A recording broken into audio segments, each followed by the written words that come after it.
In this tutorial, you will learn how to conduct a one-sample t-test by hand. Our research question asks if college students get less sleep on average than adults, who get an average of 7.25 hours of sleep. We took a sample of 123 college students and found their average sleep to be 6.8 hours with a standard deviation of 1.25 hours. So we ask, are college students getting less sleep on average than the average adult? In order to start this, we must start by writing our null and alternate hypothesis. Our alternate hypothesis is the one that matches our research question. In this case, the alternate hypothesis is that our college average is getting less than 7.25 hours of sleep.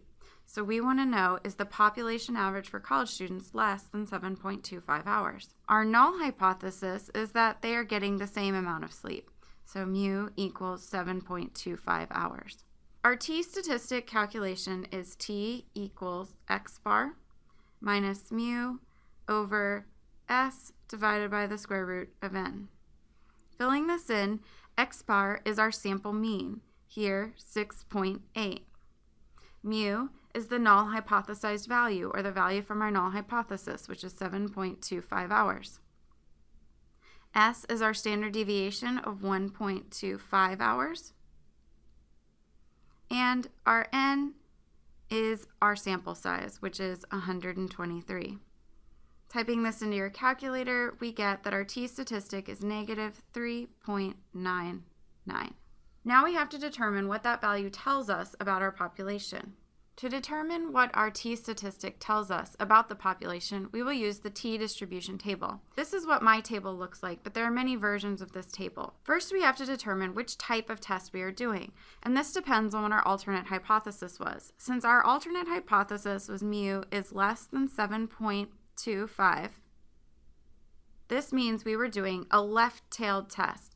That is because we are expecting a value that was less than what we had. Doing a left-tailed test means that we are doing a one-tailed test, and on my chart that means we will look in this middle row and match that with our appropriate alpha value. I'm going to run this test in an alpha value of 0.05. The next thing we need to know is our degrees of freedom. The degrees of freedom for a one-sample t-test are equal to n minus 1. In this case, our n is 123. So our degrees of freedom are 122. 122 degrees of freedom are not on our table, so the closest value we can get is 100. Looking at the table, we will match that 100 with our 0.05 alpha level, and we get a t critical of negative 1.66. It's a negative because we're doing that left-tailed test. You can see here that on the table it indicates that it should have been a negative t-statistic.